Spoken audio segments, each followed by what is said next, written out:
அனைவருக்கும் வணக்கம் மக்களே. வந்தே மாதரம் தேசிய பாடல் இயற்றப்பட்டு 150 வருஷம் ஆயிடுச்சுங்க. நவம்பர் 7ஆம் தேதி அதை நம்ம கொண்டாடுறோம். இந்தியாவோட தேசிய பாடலான வந்தே மாதரம் பாடலை கவிஞர் பக்கிம் சந்திர சாட்டர்ஜி தான் இதை இயற்றினாரு. முதலோட 2 வரிகள் பாத்தீங்கன்னா சமஸ்கிருதத்துல இருக்கும். அடுத்த வரிகள் பாத்தீங்கன்னா வங்க மொழியில் எழுதப்பட்டிருக்கும். 1882 ஆனந்த மடம் நாவல்ல இந்த பாடல் இடம்பெற்றது.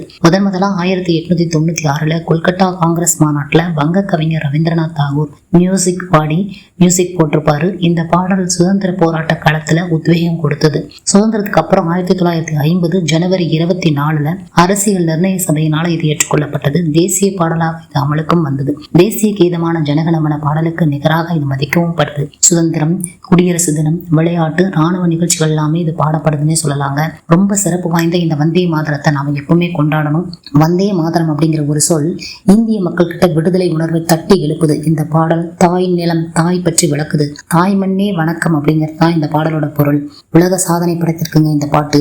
மகாராஷ்டிரா நாக்பூர்ல 2025 ஆகஸ்ட் 16 30,000 பேர் இணைந்து வந்தே மாதரம் பாடினாங்க. என்ன சாதனை படைத்தாங்க இதை பாடி. அது மட்டும் இல்லாம ஆங்கிலேயரையே இந்த பாடல் பாத்தீங்கன்னா ஒரு மெருக்கேற்று அவங்களை பயப்படுத்த வச்சிருக்குதுங்க. ஆமாங்க, பக்கிம் சந்திர சாட்டர்ஜி துர்கா பூஜை அப்போ வீட்டுக்கு போயிருந்திருக்காரு. அப்ப பாத்தீங்கன்னா ரயில்ல போனப்ப நம்ம தேசம் மேல இருக்கிற பற்றில ஆழ்ந்த சிந்தனையில் இருந்தாரு. அப்ப பார்த்த பசுமையான வயல்வெளிகள், நதிகளை இதெல்லாம் பார்த்துதான் அவருக்கு வந்தே மாதரம் சுஜலாம் சுபலாம் அப்படிங்கிற தொடங்குற பாடல் இது முதல்ல 1875 அவர் பங்கதர்ஷன் நாளிதழ வெளியிட்டாங்க.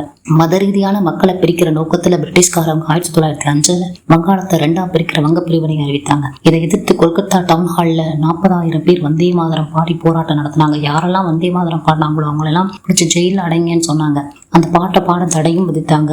ஆனா பாத்தீங்கன்னா ரொம்ப தேசிய அங்கீகாரம் பெற்ற இன்னைக்கு நம்ம கிட்ட அது பெரிய அளவுல உத்வேகமாகி வருதுங்க. 1937 காங்கிரஸ் செயற்குழுவில் வந்தே மாதரம் பாடல் தேசிய பாடலாக ஏற்றுக்கொள்ளப்பட்டது. அது 1947 ஆகஸ்ட் 15 நள்ளிரவில் இந்தியா சுதந்திரம் பெற்ற போது சுதேச கிருப்பாலனி வந்தே மாதரம் அப்படிங்கிற பாடலை பாடினாங்க. 1950 ஜனவரி 24 அரசியல் நிர்ணய சபை கூட்டத்துல ஜனகணமன தேசிய கீதமாகவும் அதற்கு நிகராக விடுதலை போராட்டத்துக்கு முக்கிய பங்கு கொடுத்த, நம்மளை எல்லாம் நெருக்கிட்ட வைத்த, நம்மளை எல்லாம் உச்சத்துக்கு கொண்டு வைத்த சிறப்புமிக்க வந்தே மாதரம் முதல் 2 பத்தி தேசிய பாடலாகவும் இருக்கும் என ராஜேந்திர பிரசாத் அறிவித்தாருங்க. பேர்பட்ட இந்த சிறப்புமிக்க பாடலை நம்ம என்னைக்குமே போற்றணும்.